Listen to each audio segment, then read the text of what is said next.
Umiiral ang price freeze sa Ilocos Norte matapos ideklara ang state of calamity sa lalawigan. Pero na-monitor pa rin ang pagtaas ng presyo ng gulay sa palengke. Narito ang report. Umiiral ngayon ang price freeze sa buong lalawigan ng Ilocos Norte dahil sa state of calamity. Ayon sa PDRRMO, umabot sa 1 billion pesos ang naitalang pinsala sa agrikultura at infrastruktura sa probinsya dahil sa nagdaang bagyong Karina at Habagat.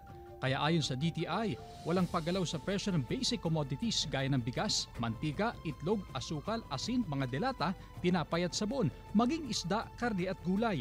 Naka-freeze din ang presyo ng petroleum products at LPG. Pero sa kabila nito, na-monitor ng news team ang pagtaas sa presyo ng gulay sa Lawag City Public Market. 20 hanggang 30 pesos per kilo ang itinaas sa presyo ng ilang gulay, gaya ng talong na 80 pesos per kilo, okra 60 pesos ang kada kilo.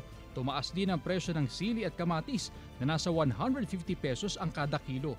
Paliwanag ng ilang tindera, mahal ang angkat nila ng mga gulay matapos mapinsala ng mga pag-uulan ang ilang taniman sa rehiyon. Ay siyak sir, para kanya makapresyo ng tipix price sir kasi distributor retailer na mabaling ko nabababa kanya.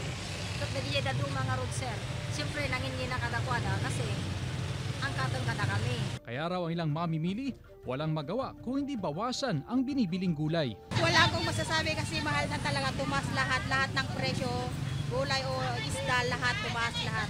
Walang paggalaw sa presyo ng karne ng baboy na nasa 300 pesos per kilo. Ang manok nasa 230 pesos ang kada kilo, habang ang bangus at tilapia 130 pesos ang kada kilo depende sa size.